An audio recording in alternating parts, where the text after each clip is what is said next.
We are in Morocco. How did the today visual look good? Yeah. Okay. Okay. Perf. It's a long flight. Customs was a breeze. Customs was a breeze.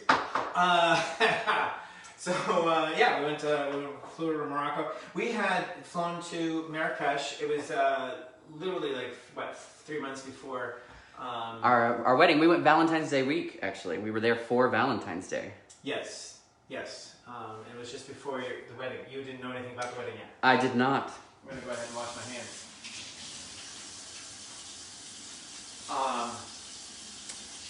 So it's kind of like our honeymoon before the wedding. Hi, Anne. It was because you bought us a house at the same time, so we did not, in fact, go on a honeymoon because we had just bought a home. Just bought the house. Yeah. Had the wedding. Brandon's on. Joey's on. Joey texted, but we didn't get to see it. So. Oh, that's fine. We'll ask him. We'll ask that later. There's some other people on, but it didn't tell me. Sorry. Oh, Chrissy P. Hey, Chris. Joey. Everyone. Fantastic. I feel like I should go down. So we're gonna. I was gonna put some water in this. This Cooper. pot to get it started. We're going to. Your mom's on. Hey, Mom.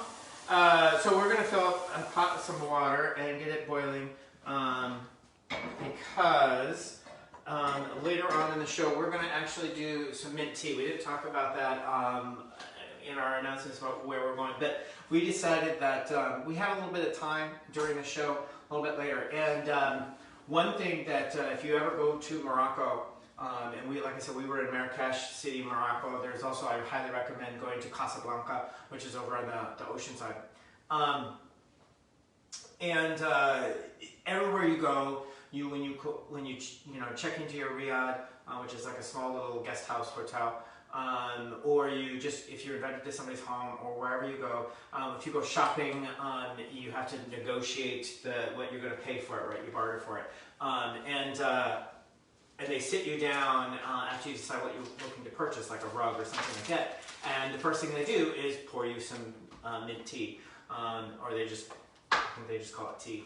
But it's a sweet mint tea, and it's polite to always offer it. It's polite to always accept it. It became my secret obsession. Yes. There was no secret. I wanted it everywhere we went. And I should say a shout out to my mother. Happy birthday! It is her birthday today, so festivities all around. So she's joining us, and we're gonna make some food from Morocco. Dave Boodle's on, obviously because Cooper's on. They're making dinner together. Yay! Mara's on. You want to do? Rick Thompson's on. Hey, Rick. All right. So now that everybody's the seafood. quite a few people are on, we're gonna go ahead and get started. Looks like your mom is 75 years young today. 75? Really? I feel like I was just there for her 70th. No, that was... You flew home 2014, 2015? The last time for her birthday? You surprised her, remember? Because you called her and said, did your package come? And you should check the door. So that would have, so that would have been 15. That would have been, so what, was it 15? Wow. So then she had just turned, 60, or 70 at that point. Yeah. Right? So, awesome. So happy birthday. Happy 75th. So much like the trip to Spain, you found a way to create a dish without using... Yes, so this is a tagine, and typically a tagine is a clay pot that is shallow and cooked over like hot coals or hot, like a wood a lot of times, or a stove. And it has a cone-shaped lid on it, and the reason why for the cone-shaped lid is while the cooking is happening, it's designed so that the moisture comes up and then comes back down into the pot. It's just a style of pot and the way they cook their food. This particular recipe doesn't even use a lid, so whether you have a cone-shaped lid or not is irrelevant because we really don't need it. And instead of stone, obviously we're using a stainless steel stock pot. But the flavor is spectacular. It's so good. We did a test run the other day, and it turned out just amazing. If you were not able to get sea bass, because this is supposed to be a sea bass dish, if you weren't able to get sea bass, it's perfectly fine. I would recommend something other dense, like cod. You could even use scallops, but something that's not going to flake and fall apart. In our test run, we didn't have any sea bass, and I happen to have on hand some tilapia. Yeah. But unfortunately, tilapia is a really light, delicate, flaky fish, and it literally just flaked apart in the thing. The flavor was still phenomenal. It just wasn't. You want a fish that's going to sustain. Yeah. You didn't have that chunks of fish in there like what you'd like. So we did get some cod today. Ronaldo Ortamaikat is on, as well as Javier and Kelsey. Oh, fantastic. Welcome. Thank you for joining us. So we're going to start by making a charmoula. Charmoula is a sauce that they use either for marinades or cooking with, or like a dressing in a way. But we're going to be using it both as a marinade and as part of our cooking sauce. So we're going to start with the charmoula sauce. To get that, get the seafood kind of marinating a little bit while we're making the main part. So what that is it's 2 garlic cloves crushed. I'm gonna also give them a little bit more than just a crush because I kind of wanna, because we're gonna be putting it with the 2 different fishes and having some aside. So I want bits of garlic in both. So if you're Carolyn and she's already prepped, if she wants to give it a little chop, feel free. Feel free to chop it a little bit. Again, if you crush it while the skin is still on the garlic clove, the skin just comes right off. And so that's the easiest way to peel a garlic clove. And then you can just throw that in your pot to cook or whatever if you're usually cooking. Because it's crushed and open and ready to let the aromaticness come out. Is that a word? Sure. It is for me. Exactly. I love that Kelsey's on because it probably means that Jack's holding the phone right now. Is Jack holding the phone? I don't know. We'll find out. All right. So we'll get that a little bit of a chop. We'll put that in there, 2 garlic cloves, and then we're putting in 4 teaspoons of ground cumin. I did have somebody mention to me that they are allergic to cumin. Gayla did, yeah. And there really is not an herb or a seasoning out there, spice out there that is anything like cumin. I did recommend maybe cutting it in half and putting in oregano, because it'll give this dish some good flavor, but not quite the same flavor as having ground cumin. So I got cumin seeds. Again, whenever possible, I like to get the seed version instead of the pre-ground version, because otherwise you get a pre-ground of something in your spice rack, and it's going to sit there for months to years on end, and you should never really have a spice in your cupboard for that long, because it just loses its potency and flavor. But if you have the whole seed, once you grind it fresh, it releases the flavors then. So you could have the seed for a long time. 2 shout outs really quick. First of all, Chrissy P says, what flavor wine tonight? We're actually doing a Chenin Blanc. Chenin Blanc. Out of Texas, actually. Which is a Chardonnay grape. Yeah, it's very nice. And then Chrissy Joe just tuned in, and Chrissy and Kristen were the girls in Key West that thought you were, remember, that we hung out with. Oh! They're in Michigan, yeah. So we had so much fun with them that night. We have it posted somewhere. We do, yeah. All right, so I got the 4 teaspoons of cumin. I have 4 teaspoons of paprika, a pinch of chili pepper, and in this case I have a little bit of cayenne. You can use whatever kind of chili pepper you want, but I like the cayenne pepper, just a pinch. And then I'm going to kind of like give that a little bit of a stir to mix the dry ingredients kind of together a little bit. And then we're going to add 1 tablespoon of lemon juice and 3 tablespoons of white vinegar. And that, once you mix it, it kind of creates a little bit of like a paste in a way. Oh, we also need, what else? We need some cilantro and some parsley, right? So chop that and get that in there. So we want about two tablespoons of each. So I'm just gonna give ourselves a little cut of some cilantro, give it a fold, and give it a chop. This one's really good, Chris. It's called McPherson. Yeah, it's a Chenin Blanc out of Texas, but I don't know if like Market View might have it, but it's really drinkable. It's super nice.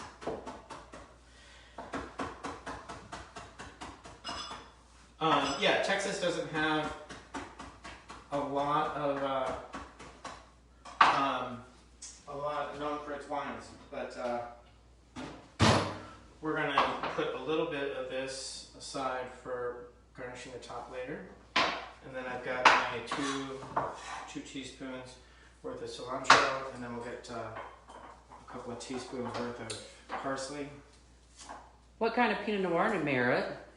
Sounds lovely. Pinot Noir is always nice. Mm-hmm. Oh, from Bulgaria, nice. Usually Pinot Noir is one of those ones that you get what you pay for.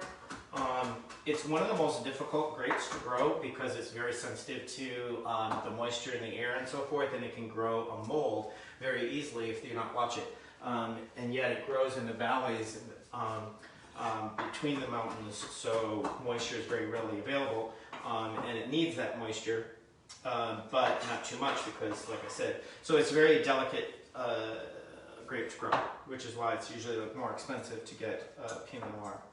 And then Bulgaria, wasn't that cab that we had the other night? Isn't that Bulgarian that we? Was it a Bulgarian? I think it was, wasn't it? Yeah. Yeah.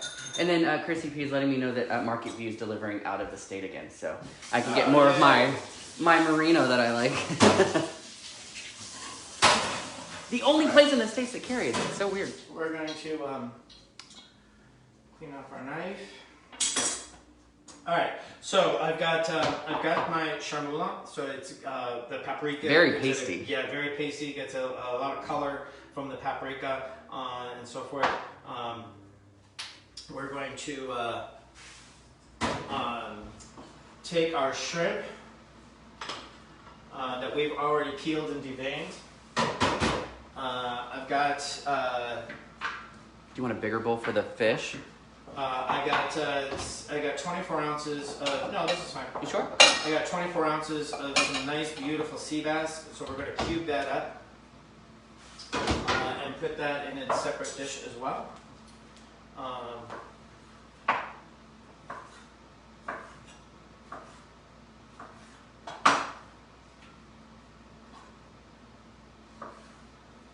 Carolyn, did y'all find sea bass or did you end up going with cod?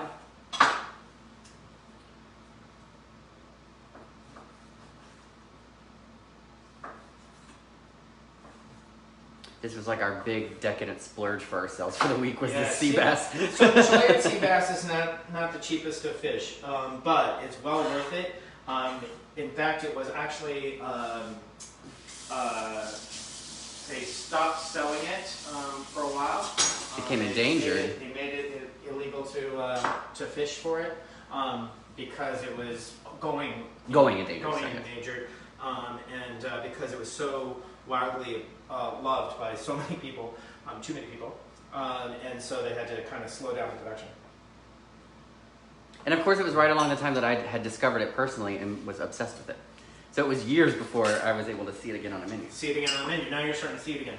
But the price is still rather high. So we're going to take, and I'm going to take about a quarter of this and put it in each dish because I want to save about half of it for cooking later on, right? So we're going to kind of get that nice and mixed up in there.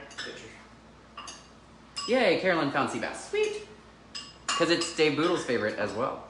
Oh, so good. All right, so that we're gonna get the sea bass all coated, and then we're gonna let that kind of just sit and marinate. You want to marinate this for a good at least 15 minutes, 25 minutes or so. It'd be perfect if you wanted to if you were making this dish at another time. if you want to just kind of get it marinated in the morning and like put it in your refrigerator and like let it sit in your refrigerator all day, the longer it marinates, the more flavor you're going to get. But we're going to get about 25 minutes out of this marinade, so it's great. We also said, we were talking before we started the live feed, that making this charmoula just as a marinade for a fish and then grilling it. Something, you know, yeah, I think it would be amazing on a grill. As a flavor on a grill. Or put it in the oven if you don't have a grill. You can even put this on steak. Yeah. It's just such a great, intense flavor when you try this. I think you guys will really, really enjoy it. All right, so we're going to put that aside. Clean up our station real quick. Brian spends a lot of time like reviewing many different recipes before he sort of culminates a recipe for himself, and looking at prep times and how things are cooked and odds and ends. And yeah, I think just like the paella, you nailed a really awesome, flavorful dish. I think you guys hey, Adrian. Really enjoy this. Adrian's on. Oh, Adrian, hi. All right, so next we're going to. Is this boiling? Yes, it's boiling. So we're just going to turn that off. That's our water for later. We're going to start this pan. So we're going to put this. We got our stock pot. We're going to put it on a medium to medium low. Just shy of medium. Yeah, because in the test run we went just a little bit lower in that 15-minute pause. Yeah. I know I said one bulb of fennel. The fennel I found was really small, so I went ahead and grabbed 2 because I want a good fennel flavor in there. So we're going to get our onions started. 2 tablespoons or so of olive oil. There we go. Eric Utene's on. Eric! What did I do with my knife? There it is. You cleaned it. I did clean it. All right.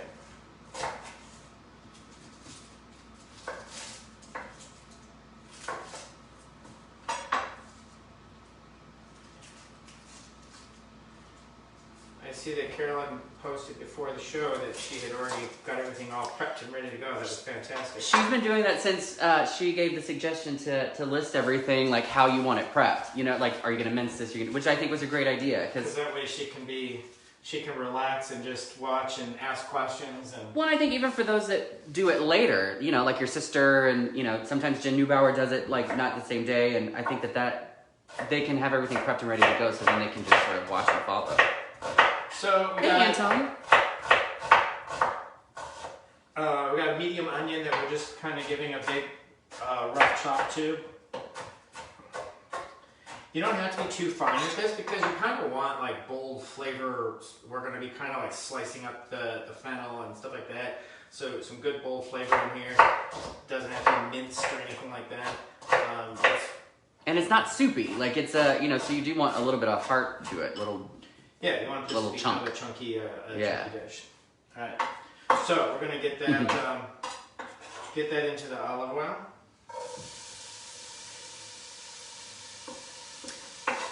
And what we're going to want to do is we're going to want to cook this and the fennel until it starts to kind of get little brown edges and stuff like that. So a little translucent, but beyond translucent, we actually want to fry it up a little bit and have some brownness to it. Oh, Anton, he is a chopaholic. Anton? He said, "Look at him chopping away." Oh, me? Yeah. Yeah. You know what's funny, Anton, is that you know, we just had Memorial Day on Monday, and a year ago we had you and Chris Cannon and Jen and Sabrini over here, and Jonathan and Stephen for the house pre-warming. Pre-warming. Yes. So we're going to I'm going to chop the top of this off. The one thing about fennel is very interesting. You didn't ask me the question. What? You didn't ask me the question. Oh, am I supposed to ask you? Well, you asked me on the dry run. Actually, Mark knows this answer. What's the best thing about fennel? The entire thing is edible. It is. So fennel is the one plant that, especially the Italians, they use it, the entire thing. There's fennel seed, there's fennel root, there's the fennel bulb, there's the fennel fronds, which you'll see when you get like, if you get like a dried herb fennel, it's the fronds that have been dried out. So you can save this whole plant and chop this up, dry it out, save it for later in a fish dish or whatever. We're going to set that aside.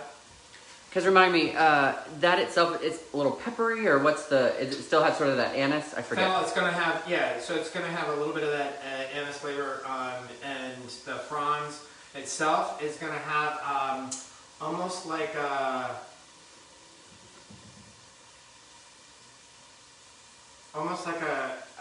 dare I say, it has like a pickle kind of flavor to it. Almost like a dill-ish. Like a dillish sort of, but hey Ryan. But you can use it in place of dill, not because of the flavor, but because I mean it's going to have a different flavor. It's still going to have that anisey sort of flavor. Right. So we're slicing up our fennel lengthwise, and I need to give a fresh chop to the bottom. I did do that on this one. Get that brown part off. Never wanted that. Never wanted that.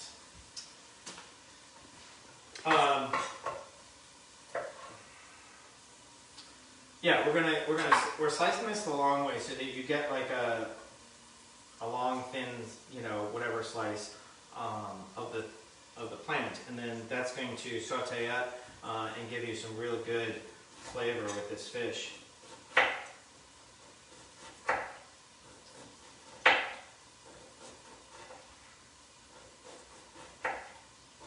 Brian's been painting all day, now cooking all night. Yes. Jack, we're about halfway. About halfway. You've done a lot. I'm telling you though, it's those touch-ups that really make it. Yes, Mark's been doing the touch-ups. He's pretty proud of himself. All right, so we're gonna put. He got me outside. Getting him outside is not always an easy task. He's a little allergic to the sunlight. Too much sun. Which, the fact that you grew up in Texas. I know. Moved to But Fort Key West Lauderdale, was different. I know, Florida and Key West, I don't know, it's something about once we moved to DC. Fort Lauderdale, moved to Key West, lived in the South your entire life. Something about yet you moving to don't DC. Like being outside in the sun. No, you didn't even like being out there. You were as pale as a ghost when I met you. No, not in DC, not in Key West. I was pretty tan in Key West. You were pale. I was, compared to you. Alright, so we're going to let that kind of, just like I said, brown up a little bit. While that's browning, we're going to take our new potatoes, about a half a pound of new potatoes, and we're going to cut them in half. So we'll do that.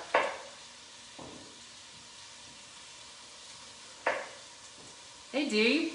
D. St. Martin's on. Hey.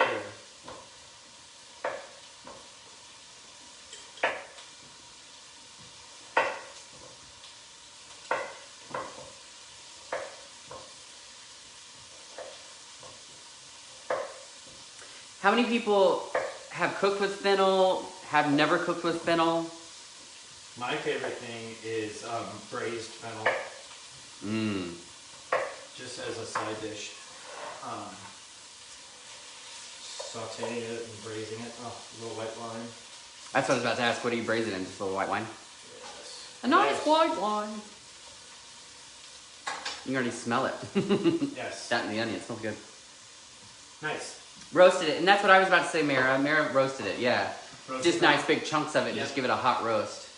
Fantastic. About 400 degrees. Alright, so we're sauteing that. It's going to be about 5 to 6 minutes before you start seeing any browning going on. We've chopped this up. And then we're going to add the potatoes, and this, it's a fish stock. You can either make fish stock. If you go to any fish market, or even the fish market at your grocery store, as long as they are preparing and cleaning the fish in-house. Some grocery stores, I feel like they get it already cleaned and ready to go. Like restaurants do, right? For the most part.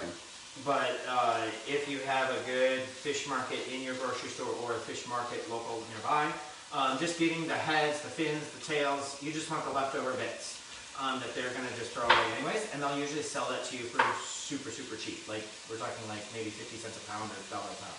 And then some Do a celery, mirepoix. onion, mirepoix. French. What is a mirepoix? It's the three carrots, celery, and onion. You chop that up, throw that in a pan, saute that down a little bit with some butter, and then you put in your fish bones and so forth, and fill that with water and let that simmer for about half a day. And you will end up with fish stock. You can also make lobster stock the same way. Mare, with this being all fish, is this something you guys can enjoy? I hope so. All right, so we're starting to see some nice browning on the fennel and the onions. You want to hold it up? I can't really hold it up. Carolyn said never cooked with it, ate the seeds before. See, sweet. Yeah, so I was just getting like the little brown bits on there. Starting to look a little toasty. Perfect. So what we're going to do is we're going to add in our potatoes. And we're going to add in our fish stock. All right. And we're going to bring that back up to a simmer, and we're going to lower the temperature down to a medium-low once that starts, gets to a simmer. Meanwhile, that's going to take about 10 to 15 minutes, because what we want is we want the potatoes to kind of start softening up a little bit. Once those are softened up, then we can start adding our seafood in. So we got about 15, 20 minutes or so. Or like I said, set the timer though, because it was about 15. Yeah, it was a good even 15. Yeah. So we're at 7:01. So about 7:15, we'll be able to start that. Well, 7:15 on our clock. That clock's a few minutes behind. Sure. I always reset it, and I don't know what, it's so weird. I don't know. Technology. It doesn't have Alexa attached to it. That's why. Is that what it is? I think so. What? I was glad. I was afraid she'd hear you. Yeah, we don't want her to hear. So we're going to do, in the meantime, while we're waiting that to simmer.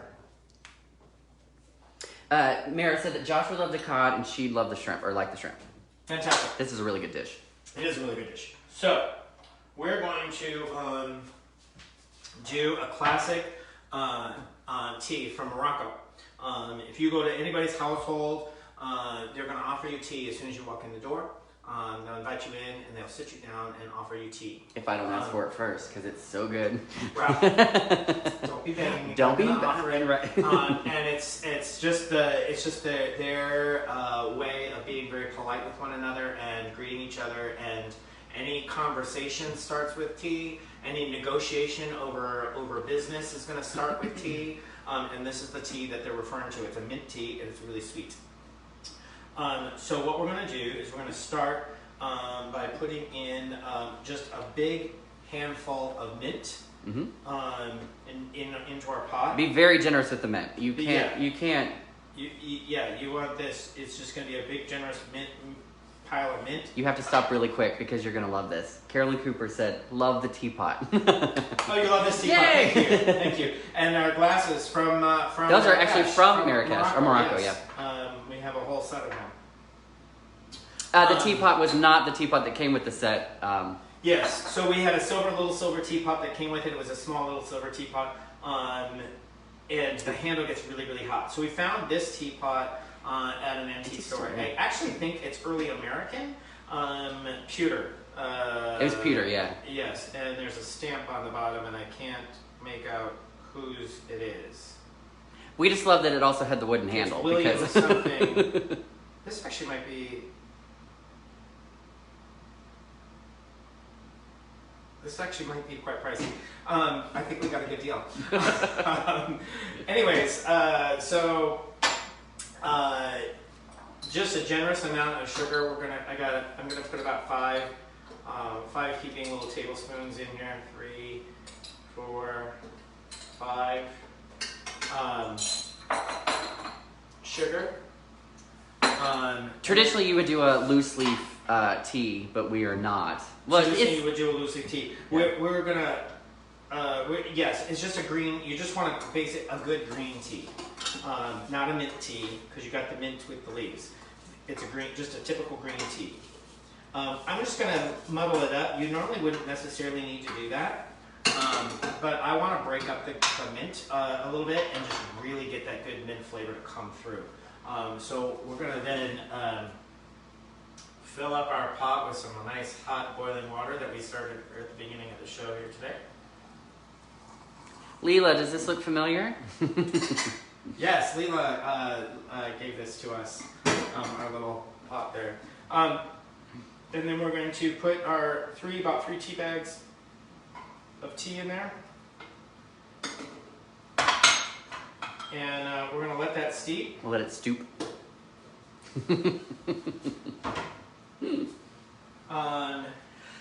While that is steeping, let's give this a quick little stir. What did I do with that?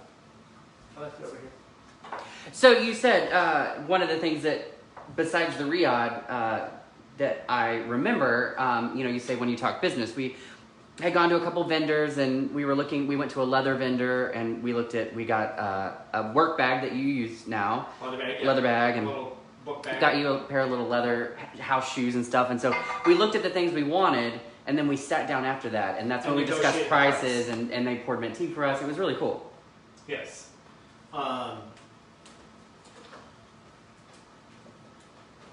Yep, so those are going to take a little while.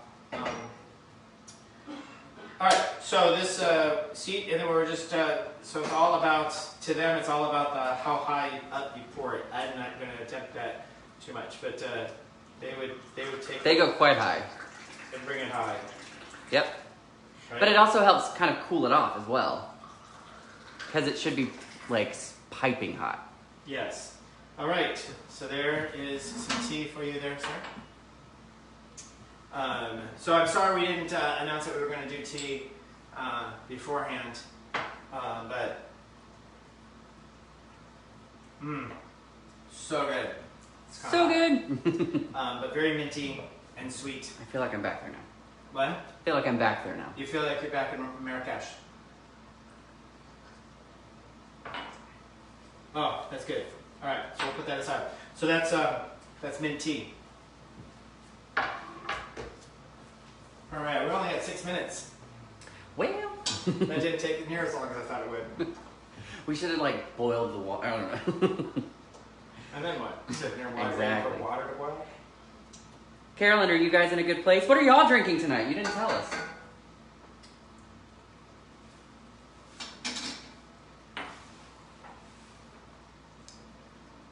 We do a little virtual happy hour with Carolyn and Dave every Tuesday at 6. It's like one of the highlights of our week. We very much look forward to it. We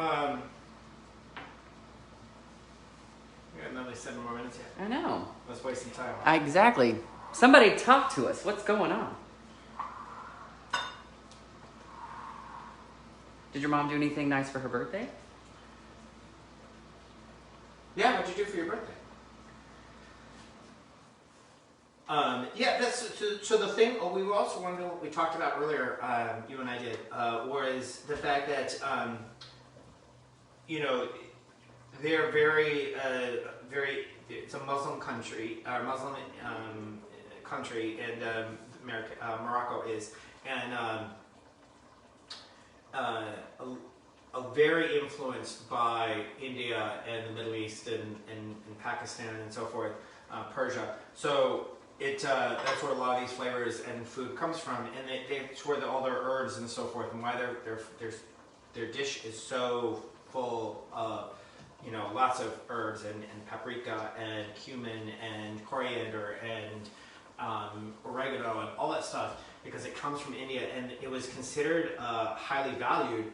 And that's why, like, you'll see it in like Spanish food, some Italian food, Greek food, and so forth.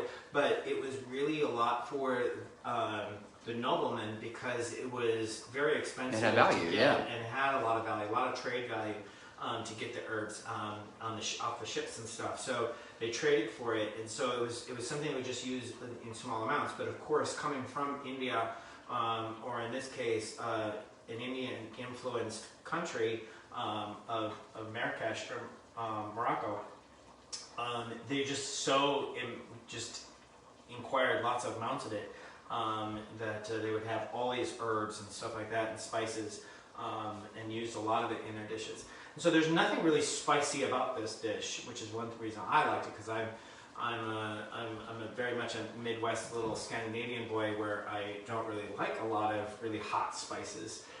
So this has so much impact of flavor without being super spicy. It's just the spices that they're using in here are very mild and just really flavorful. So. Oh yay! Carolyn said that James Harkup joined them for dinner tonight. So that's sweet. Oh, nice. Your mom got a call from Abby. She will. Aubrey called you? Fantastic. What? Is it? Oh.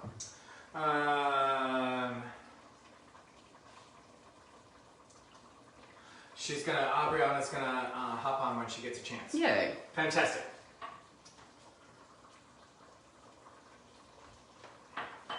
All right. About 5 more minutes or so. Oh, we also have 5 minutes to kind of discuss because we have no game plan whatsoever for next week. Like what country? I have an idea. You have an idea. I have an idea. We were talking with Carolyn J about it. Before they suggested Japan. Mara, she said Chinese, Vietnamese, or Thai would be a fun. Oh, I was thinking Japanese, but okay. Because I would love to do sushi. But this is the deal. If we were to do sushi, and I would need everybody's voting on this one, because if we were to do sushi, you're going to have to go to the grocery store and go to the Asian food section. Well, unless you have one already, but you need a sushi mat, which is a bamboo little mat that you roll the sushi with. And you would need to get mirin and all this stuff, but I would give you those ingredients, which is fine. But it's the sushi mat that you would need to be able to roll the sushi. And would we have to do a little segment before where we post how to make the sticky rice, or would we make the rice in time? I think we'd be able to. I'd have to look at timing on that. Okay. I think we'd be able to. We would probably start cooking the rice before the show. Okay, and then walk through how to how to prep how to finish it. Perfect. Okay. It's something to think about. It's something to think But about. let's get But we also, votes, you know? We also could look at China and or Thai and take a look at some of the cuisine from there, because I know a couple of people over the course of the last few episodes have mentioned going out east. So that might be fun. A really fun curry or something. Yeah. Yeah. Otherwise, I don't know. We'll see. And maybe it's time to start coming back home. Well, places are starting to open back up, so it's only fitting, right? Fitting to come back home? To come back home. Our vacation's not over yet? You're not done with all your chores. I have so many chores. Alright, that's starting to get a little soft, which is nice. Not so firm yet.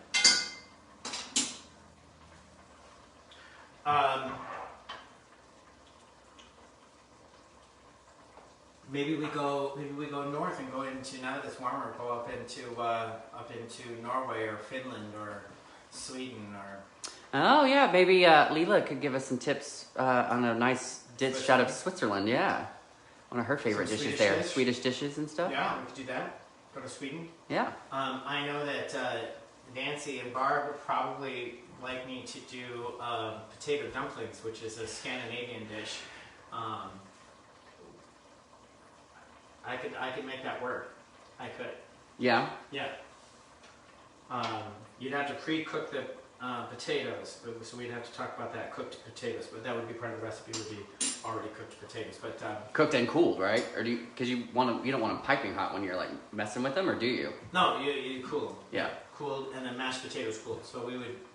But yeah, that would be part of the recipe. So we could do that. Joey says yes, but to what? He just said yes. But to the dumplings and stuff? Oh, I don't know. To Sweden or Switzerland or your to potato dumplings. Your people's areas. My people's areas. Nice.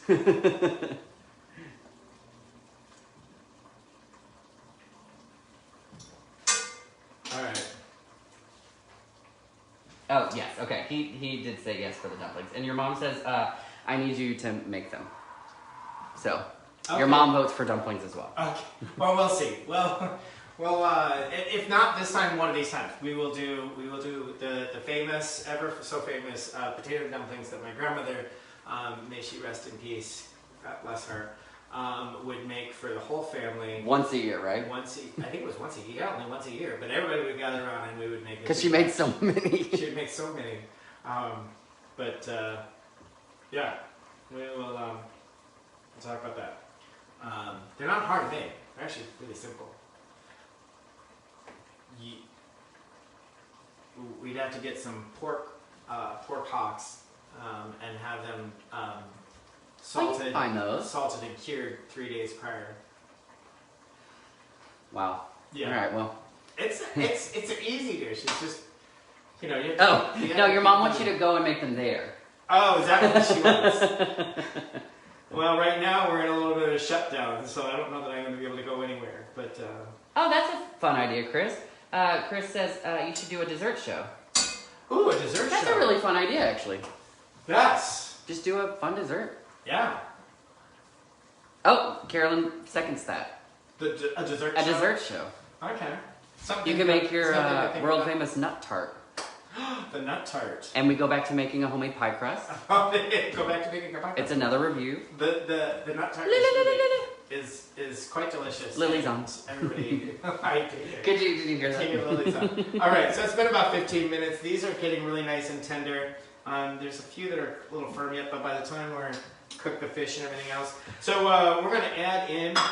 Your mom says pork chops give you more meat. I guess for making the dumpling. Oh, making dumplings, pork chops. Yeah. All right, so we're gonna toss in our chunks of fish. Beautiful. And we're gonna give it a little bit of a stir. And we're gonna cook that for about 4 minutes or so.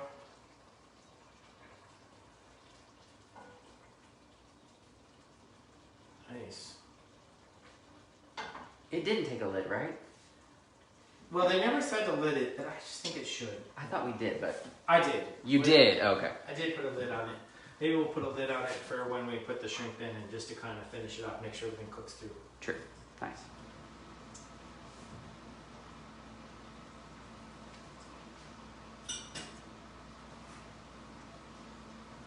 Yeah, so maybe a dessert show. That could be fun. Or the chocolate flourless tart.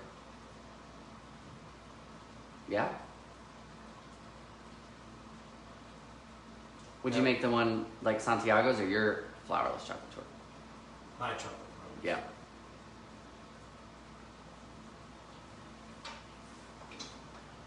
Or a good bread pudding.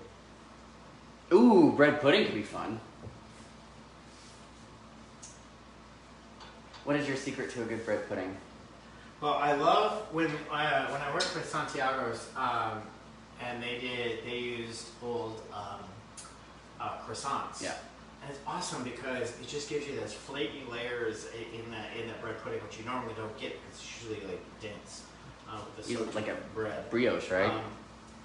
Use a brioche, which is nice. That's what I used to. Because in your you want like some raisins usually, some cinnamon and bread and everything. I used to go to the bakery and buy old cinnamon rolls, day old cinnamon rolls, and chop them up and make bread pudding from that. Because you got all the elements there, and it was really easy. You just make your custard, throw it over some chopped up old cinnamon rolls, put it in the oven, and put it in the oven. Bing bang boom. Done and done. Did you? But then you make a nice bourbon sauce to pour over it at the end. It's so good, so good. I was just about to say, did you let the cinnamon rolls set? But you bought them day old, so they were already like. Yeah, they're dry out already. But you kind of got like the old, and let them set out and get them dried out a little bit. Yeah. Yeah. Challah bread would be good for a bread pudding too. It would. Anything that would. Hey, Caitlin. Soak that up and give you some flavors. All right, that's looking good. So we're going to go ahead and add in our shrimp and the rest of our charmoulo. And we're going to give that a stir and let that set for about another 3 to 4 minutes or so. Shrimp does not take long to cook. And the thing with shrimp, it can be so tender and delicious as long as you don't overcook it. And I find that a lot of times in restaurants, I think I've talked about this before, I generally don't order shrimp in a restaurant because it gets done so quickly that it'll sit under a heat lamp or something like that in a restaurant while everybody else's food is being made, and meanwhile the shrimp just gets tough and chewy and gets overcooked. So I find that I tend to not do that. But there are some great restaurants, little really chef-driven restaurants out there that I would trust to do it well. It also keeps and reheats better if you do it correctly as well. Like it's something that you could have as a leftover. Yeah. It doesn't get. It doesn't. It's not chewy and what have you. correct. Yeah. Exactly. If you're ever down in Key West, I highly, highly, highly recommend a little restaurant called the Black Pearl. Right? Oh yeah. John Inglesby. Little Pearl. Little Pearl. Sorry, the Little Pearl. Sorry, John. Little Pearl. Sorry, John. Didn't mean to misname your restaurant. Little Pearl. I worked with him at Santiago's. Phenomenal chef, and just very creative mind, and just does an amazing job with food. So I highly recommend going down to see him. Of course, I highly recommend Santiago's because it's always a favorite. Well, yeah. But, It's one of those that we always go to. Always. When we're, yeah. Always on the list. All right, we're gonna start getting ready to take this up a little bit. In about 2 more minutes. Any questions on what we've done, or what? Did I skip anything? I mean, it seems like this one was pretty Straightforward. straightforward. Yeah.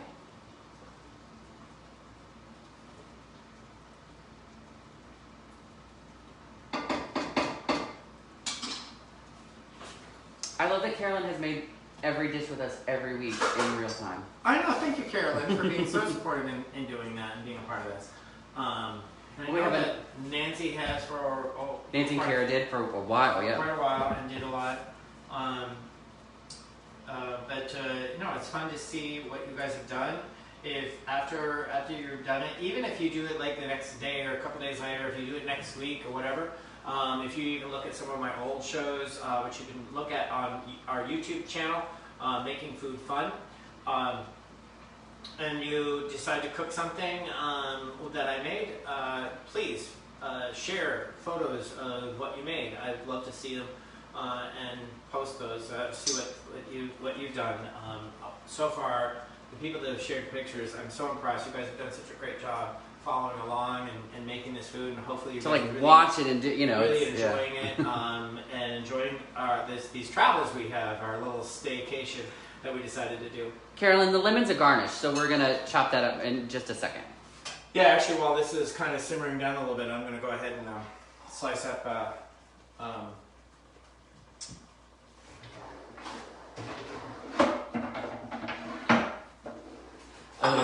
lemon. Give her a lemon a little slice.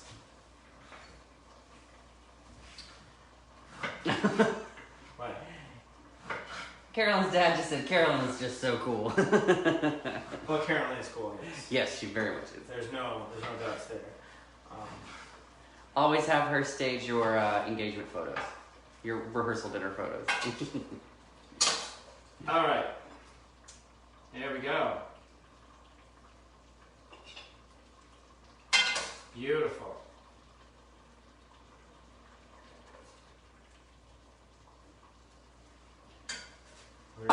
We saved a little bit of fresh cilantro that we're going to garnish on top. Little wedge.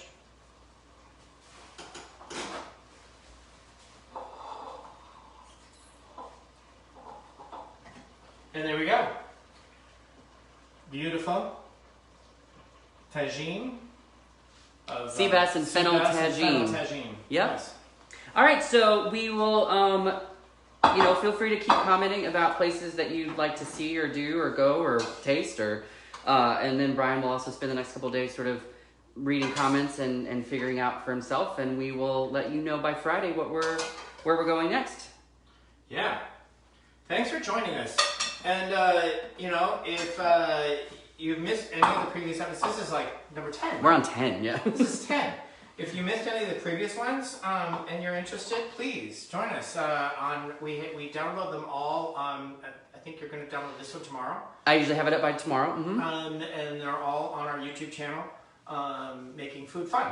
And please follow us on Facebook and Instagram, Making Food Fun. And hit subscribe when you're on YouTube, all right? Please, yes. Thank you. All right. Have a good night, guys. Ciao.